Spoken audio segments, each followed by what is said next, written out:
So good evening. My name is Joycelyn Wilson. Professionally, I'm a STEM advocate, an integrative curriculum designer, and some folks call me their favorite hip hop scholar. I study hip hop.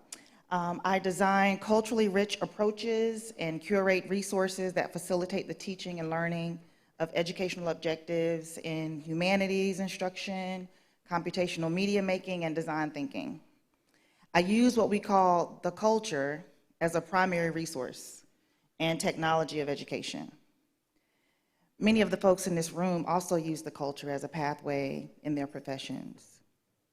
I'm also a product of the Atlanta Public Schools and identify as part of Atlanta's post-civil rights generation, born between 1968 and maybe the late 80s, maybe around 1988, when albums like Straight Outta Compton, It Takes a Nation of Millions to Hold Us Back, and Follow the Leader came out. I was schooled in the Science and Math Magnet program at Benjamin E. Mays High School in Southwest Atlanta, in a time when culture, music, art, and technology was purposefully integrated into the education of me and my peers. The Mays Academy and growing up in Atlanta during the formative years of hip hop was really a setup. Didn't really know, but it was a setup for my degrees, and those are in educational anthropology, curriculum design, and mathematics. I started off as a high school math teacher, and that was the beginning of this career. Tonight, I am tasked with using the next 15 minutes to elevate ideas about what is hip hop, where it's going, and what we talk about when we talk about preserving one of the most significant art forms of the 20th and 21st century.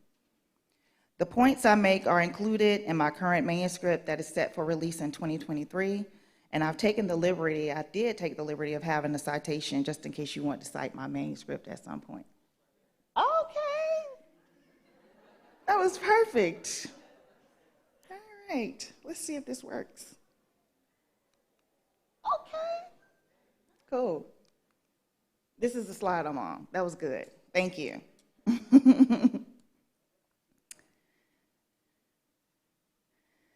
So approaching 50 years, we can't really say F hip hop, Don Ray, wherever you are.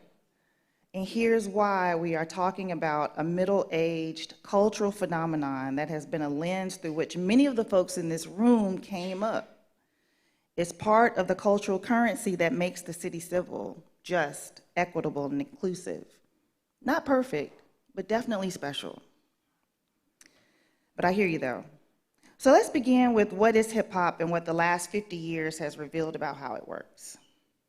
On August 11, 1973, a community of Black and brown youth attended a back-to-school party hosted by an 18-year-old Jamaican-American DJ who went by the name of Kool Herc.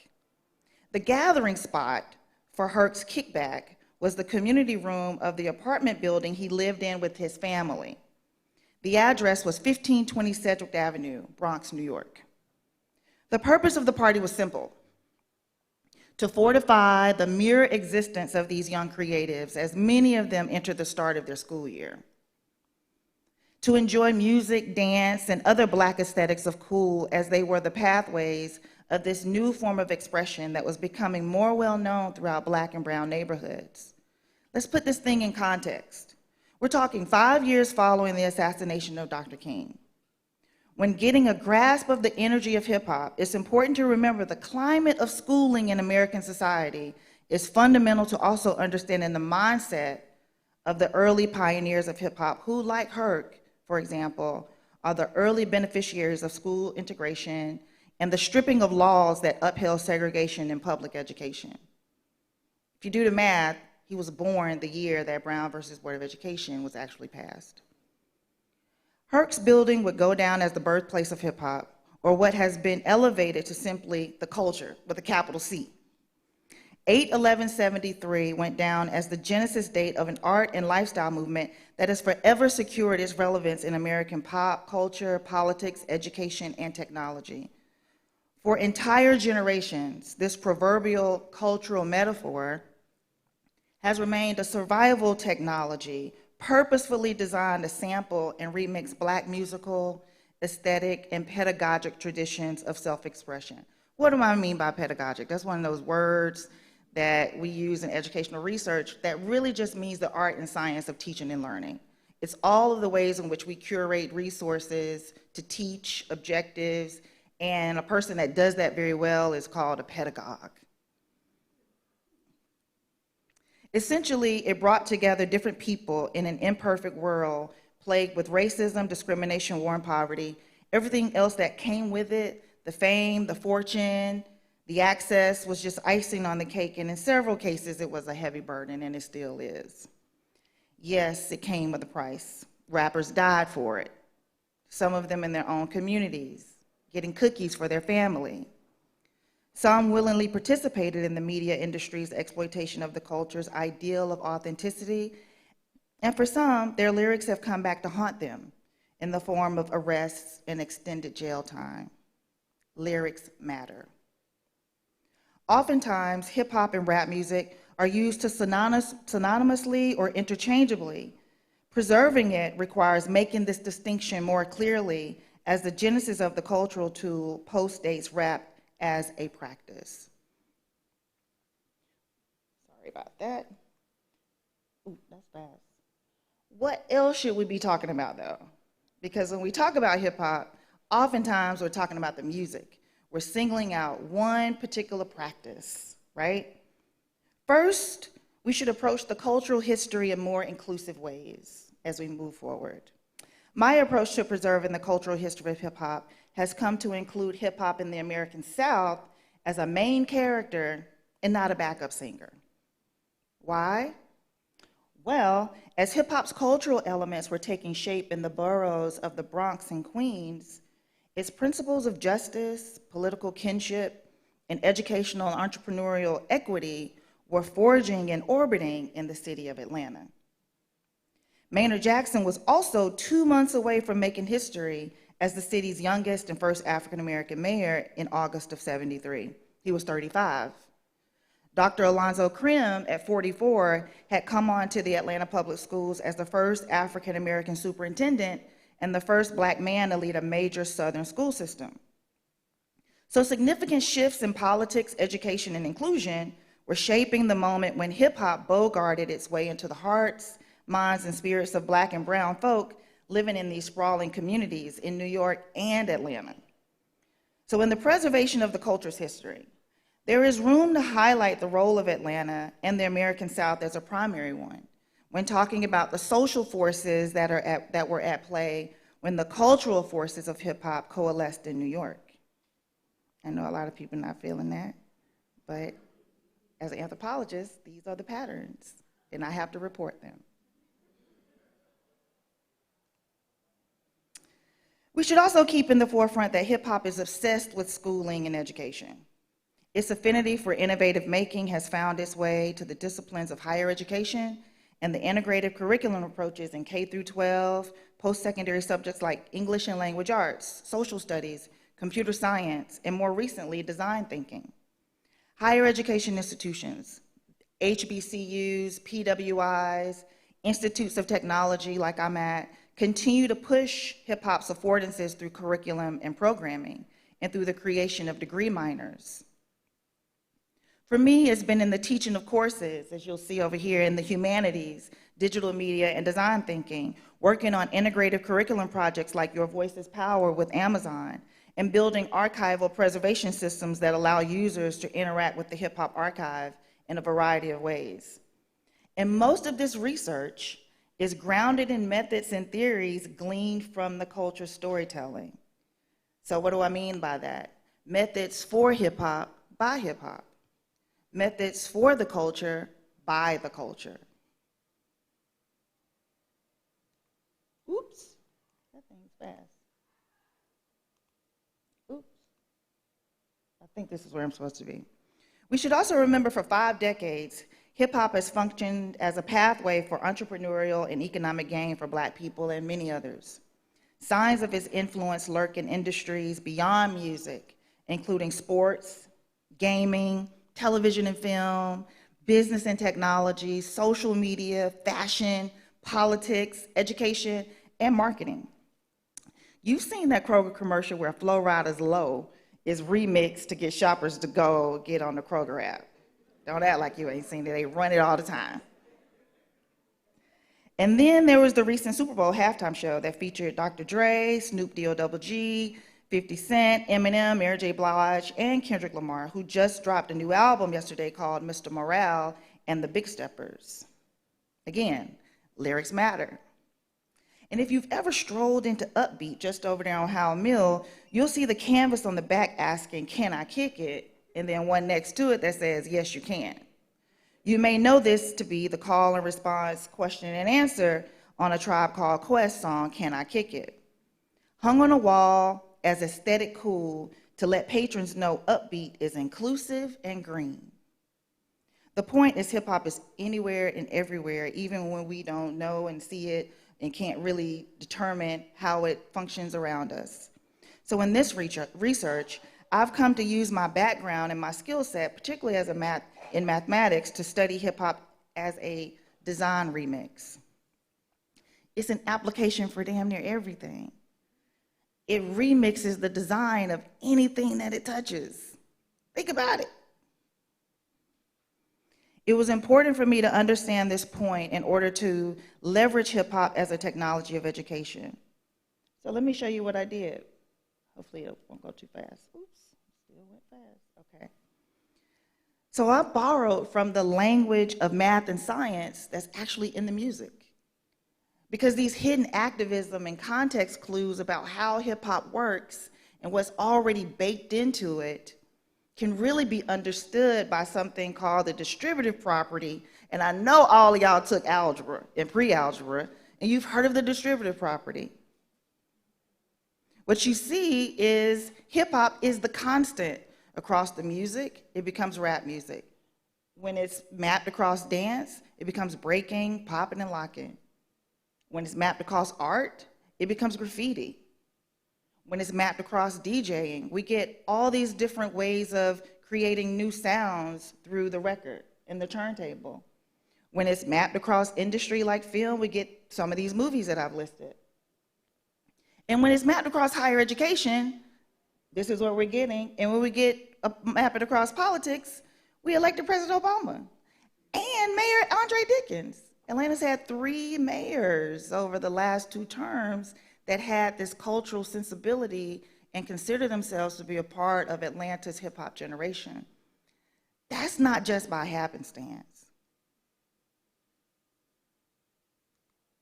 Think about it. In his song, The Formula, go look it up if you don't believe me. In his song, The Formula, Tracy Curry, known as the DOC, he offers a design framework for creating what he refers to as rhythmic American poetry or rap music. Again, go listen to it. The formula consists of 4 verses. Each verse builds on a set of processes and ideas formulated to manufacture a style of engagement to generate active interactivity between Curry and his audience. He talks about principles of originality in the song. He talks about this open-minded thinking as one of those principles, these notions of kinship, this sense of fashion and accountability to the creative process. They all culminate in a set of characteristics for thinking through the creation of what he refers to as his funky composition. Curry weds these rhetorical elements to a 4-minute sonic arrangement of melodies produced by none other than Dr. Dre. As it relates to the art and approach to design remixing, it is important to note how components described in the formula are really pulled from this archive of Black performance traditions, and then they're repurposed using the unique design fundamentals that are unique to hip hop. Rarely, however, are these fundamentals framed as design principles, particularly design principles of Black cultural production. Rarely is the theoretical language of design research even used to describe hip hop's affordances for sampling and remixing sound and text. Like the DOC, we could look to William Griffin Jr., known as Rakim, who in his book, Sweat the Technique, talks about the creativity that he puts into his writing. He goes on to say, "I hear the same questions all the time. What's it mean to be a writer, a rapper, a lyricist? Where do I go in my mind to create the perfect rhyme? What energy do I channel to move an audience, to manipulate syllables into syncopated flow and point a story with words and music? How do I get someone to stop a record, rewind, replay, and rethink everything they thought they heard the first time? These questions presented by Griffin are design questions, in which he poses the practice of writing lyrics as the design issue. Again, the stream of questions presented in this quote are not described as an exercise in design thinking. Oops. Rarely is the, sorry. Oh, that's sensitive. Rarely is the pursuit of understanding what makes hip hop situated as a design issue where the interrogation is committed to what Andre, Big Boy, and Reuben Bailey describe as the basic principles and fundamental truths contained within the music. See, these hidden activism stuff is here. And the question is, how do we use this in the classroom to actually teach computing, digital preservation of archives? We were talking about the digital earlier. How to help students think about creating designing projects that have social and equitable consequences. Games, for example. And in my case, it's been with the acquisition of a collection of records that I got from a DJ by the name of Michael Webster, who lives here in Atlanta. So what we did was, when I acquired these records, I was at a school called Virginia Tech. And if you know where Blacksburg is, it's in the mountains. So how are the people who hip hop is designed to reach going to get access to the archive if it's up in the mountains? So this is where the digital has come in. This is where using technology, particularly gaming technology and software, and building architectural frameworks. This one is designed based on the Atlanta History Center, and this is where we used the Michael Webster room, which was a very small room in his house over off of Peyton Road, and we used something called a Faro scanner, and actually went in and scanned the entire room to develop 11 more rooms so that users can have an opportunity to experience the archive in these digital and virtual ways.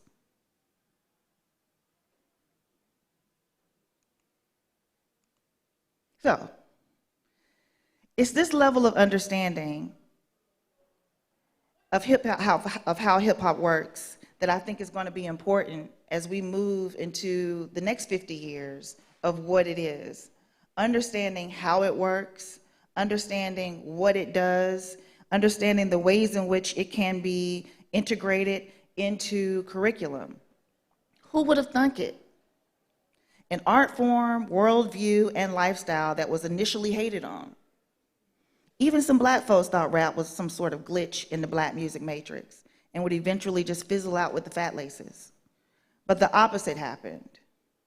And then 5 decades later, hip hop is the trend. It has sustained itself through the foundational 70s and 80s, the golden moments of the 1990s, the peaks and valleys in the early 2000s, and now in 2022, its relevance and currency rest in the archiving and preserving of itself, as Nasir Jones calls the celebration of its golden era, the biggest birthday in the world.